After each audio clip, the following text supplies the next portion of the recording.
Most people only visit one side of Iguazu Falls, but that's a major mistake.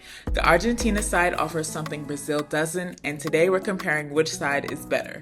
We're getting real close and personal to the Devil's Throat, and at the end, we'll show you exactly how to cross the border from Brazil to Argentina so you can see both sides of this natural wonder. Let's get into it.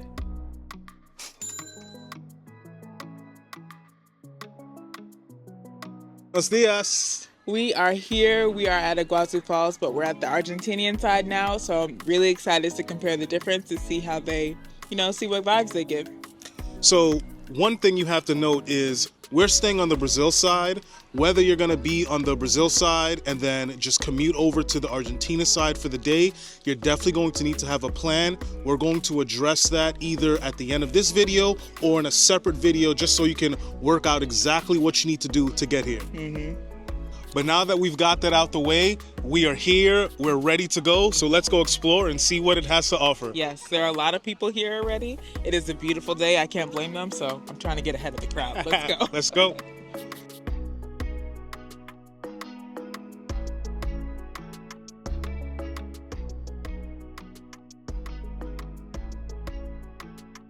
So already, one of the differences that we have noted about the Argentina side versus the Brazil side is the size of the trails here. There are about 5 different walkways, whereas on the Brazil side, there was only one. So we're about to start the green trail and see the views and everything from there.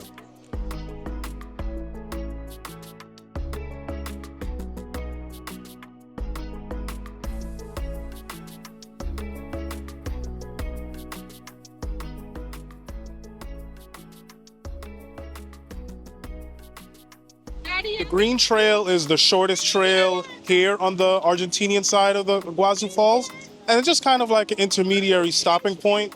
It's the next place where you could catch the train.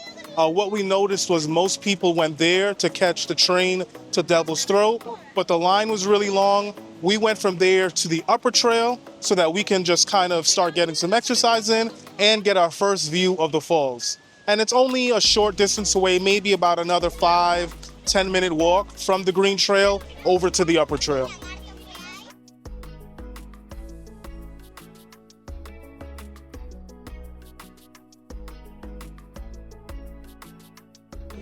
Iguazu National Park is huge, and you can literally spend all day walking around to the various trails. But to make life easier, there are different trains that can take you to different sections. So we are online right now to get our tickets, and then we are going to take a train over to the Devil's Throat.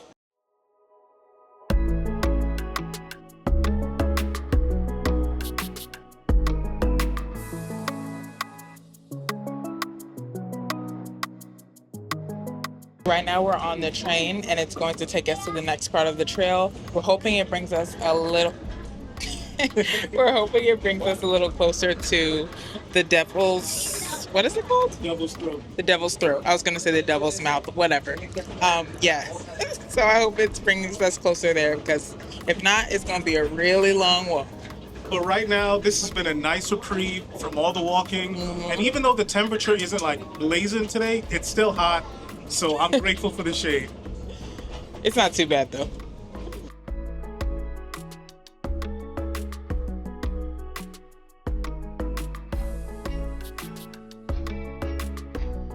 So as an important word of advice, get your train tickets as soon as you can, because after a certain point when it sells out, they're only going to give priority to enter the train to people who have tickets, and you don't want to be caught out there just standing around waiting.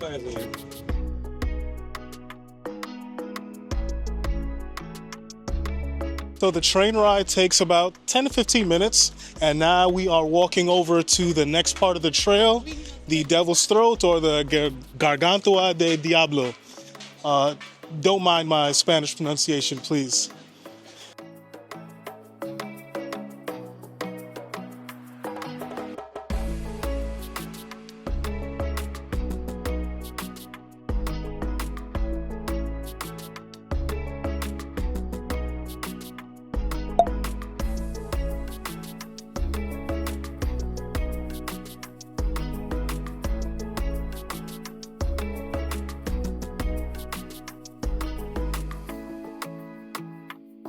We are getting treated to some beautiful nature views all around us as we are walking on this trail.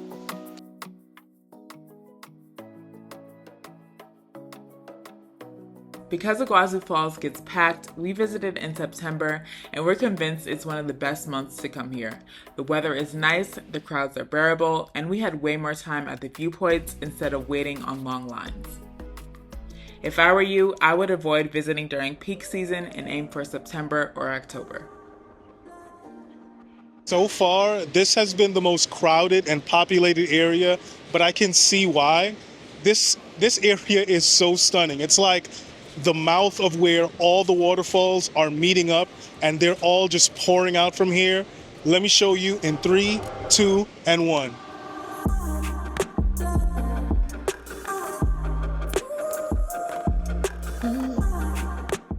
We just made it to the Devil's Throat where everything leads up to, and it's the most intense part of the falls. And I'm telling you, the videos do not do it justice. You're standing above a drop that's over 260 feet down, feeling the never-ending mist against your skin, hearing the crashing water. It's honestly incredible.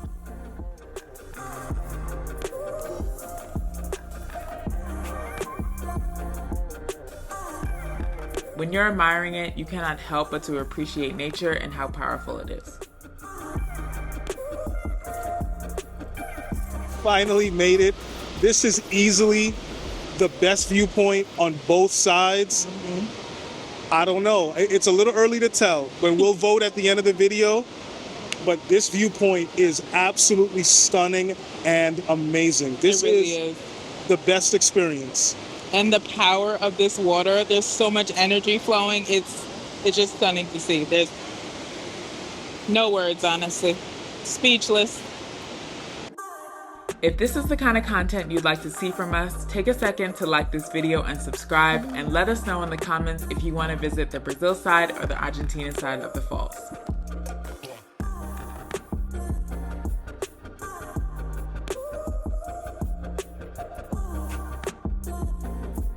Even though in my opinion that it goes without saying that you should not pet the animals here, the coatis, I've seen so many people trying to pet them and play with them, but they are dangerous, they're animals, they are not to be messed with.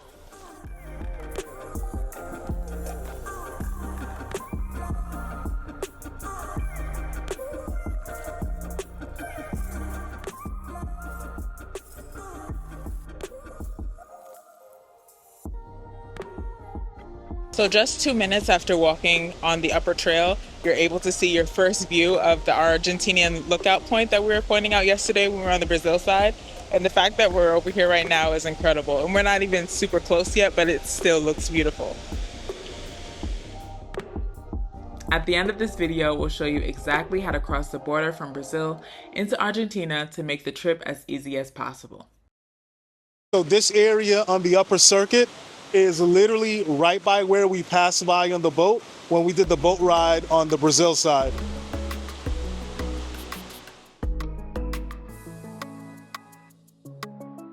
Starting to see some of the differences between this side and the Brazilian side. You are so much closer here on Argentina side, whereas in Brazil, you're getting that wide panoramic view.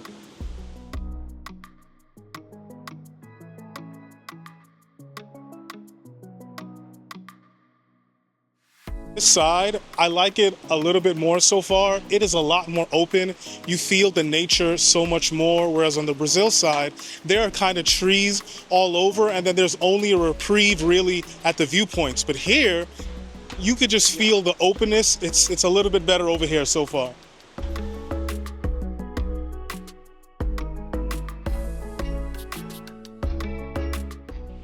So I'm loving how open and vast it is out here, just like Levon said. The air is just so fresh. I'm really, really tempted to jump in this water and take a dip real quick because it just looks so beautiful and clean and refreshing. Also, I just wanted to mention how wheelchair accessible these trails are, like these different circuits. They are very wheelchair accessible. Also, if you're tired and need to take a break, there's so much space to just rest without being in people's way. Even though it's crowded, it's a beautiful day, so there's a lot of people here, but it's so spread out that you can find a spot where you could just take in the scenery and rest until you're ready to go again.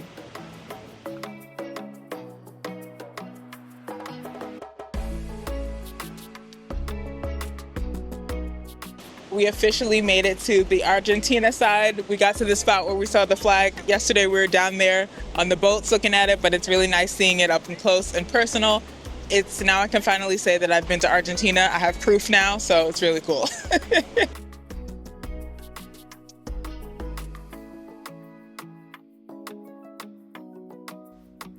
Expect to do a lot of walking when visiting Iguazu Falls. By the end of the day, we had over 15K steps, so if you're visiting, wear comfortable shoes. Also, shade is pretty much non-existent unless you're in the rest areas, so be sure to bring your sunglasses, a hat, and sunscreen to protect yourself. So for my family across the diaspora, I don't know where y'all at, but y'all was not here at all. When we were on the Brazil side, on the Argentina side, I ain't seen not one. We were very, very lonely out here. Please, this is definitely a place that you guys need to experience. It is tremendously beautiful. Come visit not only Brazil, but definitely come on down to Iguazu. We were literally the only Black people that we've seen the entire 2 days that we've been in both Brazil and Argentina. Even some random lady came up to me and wanted to take my picture. And it happened so quickly. Like I said, at first I thought she wanted me to take a picture of her. I was like, okay, yeah, sure. But then she got real close to me and, like we was going to do this together. I was like, all right, so this is what we're doing. So from now on, I think it's a little weird, but I'm a nice person. I'm going to say yes. But I'm going to start learning, like, why do you want my picture, though? In every language at this point, because this is not the first time it happened. I'm guessing it's because she doesn't see a lot of us on a daily basis. But still, why do you want my picture? It's weird. I don't know. Anyway, just come. Just come. To get to the Brazil immigration office, we found it easier just to take an Uber there. The address will be in the description. Once we got through immigration, which was quick and easy, there's a bus that will take you directly to the falls, and it was only 20 reals per person. To get back to our Airbnb in downtown Foz, there's taxis outside of the main entrance. We negotiated a ride back home for about $36, and this way is a little bit more pricey, but it's honestly the easiest form of transportation back. So to sum it up, Argentina won. They got it hands down. But this is what I will say. You absolutely do need to visit the Brazil side also. Being due to the fact that the Brazil trail is a lot smaller, it makes sense for that day to do the boat ride, do the trails in Brazil, and then do the boat ride because that is a must-do experience. And then when you visit the Argentina side, you can just focus on doing all the trails because there are so many. And it's going to take you hours to be able to navigate, go through all of them, and just to really get that whole experience. But for me, I think the Brazil side was better. I think the boat ride is really what's doing it for me. That's making the experience better. But you have to come see both. Like, there's no way you could do one and not see the other. You're going to be missing out if you miss out on one. That's all I'm saying. You can do what you want to do, but that's my opinion. Come visit both, period. Yes. If you enjoyed this video, give it a like, share it to someone that you think would come to visit Brazil and Iguazu. And if you have any questions, leave it down below and we'll be sure to answer it. Don't forget to subscribe because we got a lot more travel content coming and we want to share it with you. Till the next one. See you guys next time.